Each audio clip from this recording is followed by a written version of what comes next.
Full explanation of Jujutsu Kaisen, Chapter 269. The chapter begins with a brief flashback. We are shown how Mei Mei is buying candy at a stall run by an old lady.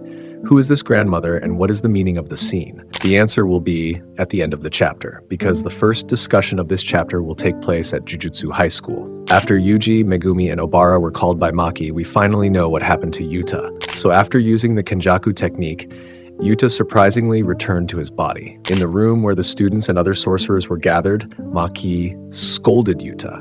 Maki still did not accept Yuta's decision to use Gojo's body, because apart from the humanitarian aspect, the plan was so very risky for Yuta himself. Even though he has now returned to his original body, Maki wants to emphasize that Yuta's decision was not entirely correct.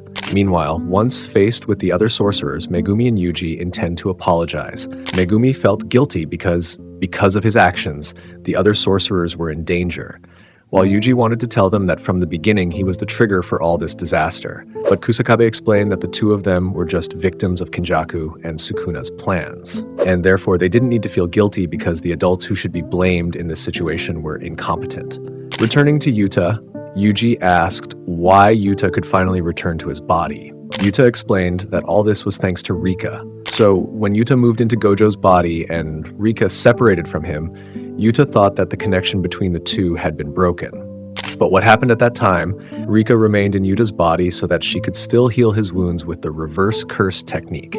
Thanks to Rika's efforts and Shoko's medical treatment, Yuta's body could finally be restored. Well, when Yuta was lying down after using the domain on Gojo's body, he thought his life was gone.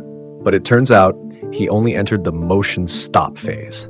After the cooldown time of his technique was over, Yuta was able to reconnect with the storage of his technique, namely Rika, and return to his body. So from the beginning, the Kenjaku technique only needs to be activated once at the beginning. And after the duration of you using the Kenjaku technique runs out, his connection with another technique, namely Rika, will pull Yuta back into his body. Because even though he has changed bodies, Yuta's original technique is still not erased, just like Kenjaku, who can still use more than one technique along with his body transfer technique. On the other side, Maki still felt that Yuta's decision was too careless. She thought that if only his plan was more calculative, they could have defeated Sukuna more easily. For example, Maki thought that she was the one who should have gone to ambush Kenjaku. Maki also said that Hiromi should have brought Inumaki's technique recorder when doing the executioner sword plan. But Todo replied that Yuta's role in the attack on Kenjaku was crucial, because in addition to Todo not being able to target Maki with his techniques, Yuta and Rika were also needed to deal with the rampage of the cursed spirits after Kenjaku was killed. Panda also refuted Maki's second idea. He said that Inumaki's technical recording device could only be used when Sukuna was weakened. So if Hiromi used it when Sukuna was fully awakened, the burden that Inumaki would receive could be so heavy that it would take his life. This is where Hiromi also appeared and confirmed his survival from Cliff Sukuna. Hiromi emphasized that Inumaki's technique could not be used in her non-violent domain.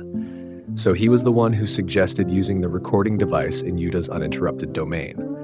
Moreover, Hiromi also felt that the reason he could survive was because Sukuna was interested and playing with him. Hiromi considered that Sukuna could kill him at any time. So even though he was equipped with the Inumaki technique recorder, Sukuna must have a way to counter it. Even so, Kusakabe praised the efforts of Hiromi, who was just a new sorcerer.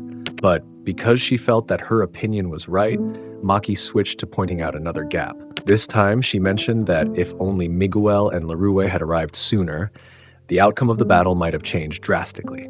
But Yuta said that he himself didn't know from the start whether the two would come, so it was impossible to include them in the plan from the start.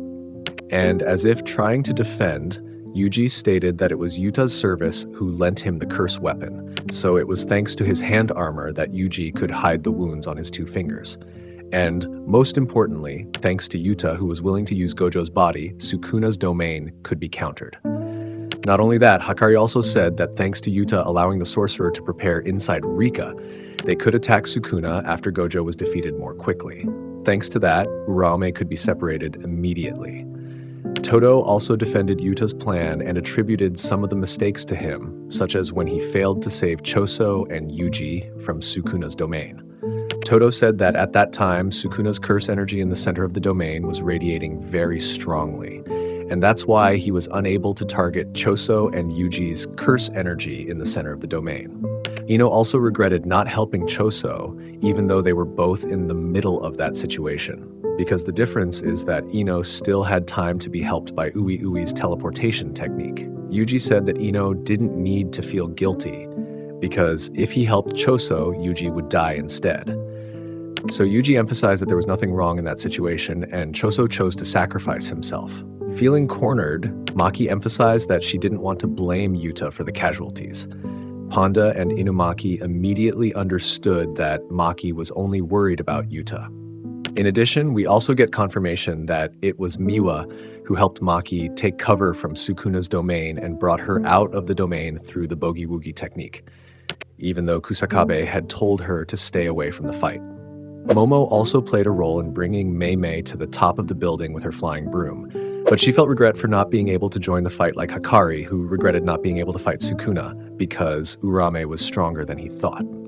While others expressed regret, Ui confidently said that he was the MVP of this battle, because we know that thanks to his body swap technique, the sorcerer can train more effectively.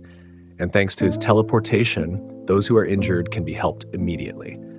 Unlike his sister, Mei didn't do much during the battle, but Ui says that Mei has been quite instrumental behind the scenes, especially in taking care of conflicts regarding a large clan, or precisely the Shinkage College. From here, we move on to the second topic. So previously it was explained that the simple domain technique can only be used by members of the Shinkage College. So in the college, a binding oath has been passed down that prohibits its members from teaching simple domains to outsiders. This was done by the founder so that the technique would not fall into the hands of evil sorcerers or curse users. Although there are also some sorcerers who can learn it by disassembling mechanisms from other sorcerers like Yuki and Mekamaru did. And from Yuki, Todo learned a simple domain. Over time, the simple domain technique became dominated by the Shinkage school and became a weapon to gather men. Members would seek out new students and force them to take a binding oath. The form of the bound oath gradually became more dangerous.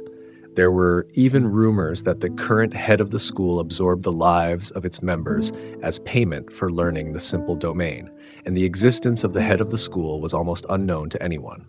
That's where Mei plays her role, which is what we saw at the beginning of the chapter.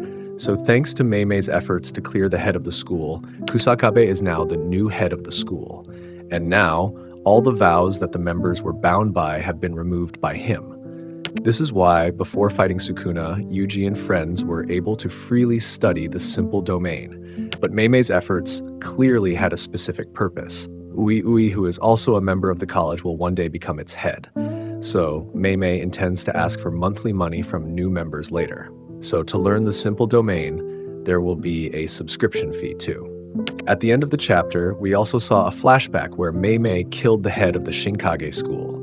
She was the grandmother who kept the candy stall, and this probably happened in the month before the war against Sukuna. So when Mei asked how much her life was worth, the grandmother was clearly surprised. She didn't expect that there would be people who could know her identity and whereabouts.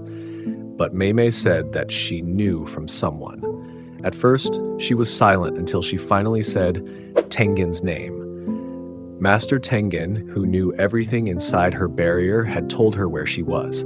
This information was probably obtained when the sorcerers met him during the cooldown match. Mei also knew that the grandmother was planning to take over the Jujutsu control center, because after gathering a large number of students and subordinates, the Shinkage school became a force that could rival the three major clans.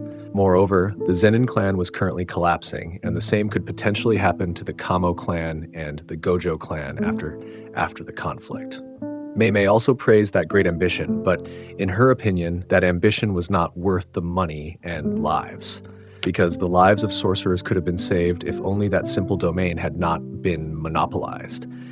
And more importantly, she doesn't like it when her brother, who is also a member, is in danger. So payment in the form of life is inevitable. Finally, that's where Mei killed the grandmother of the head of the Shinkage College. And that's the full explanation of Chapter 69, Jujutsu Kaisen. Like and subs. See you in the next episode. Bye bye.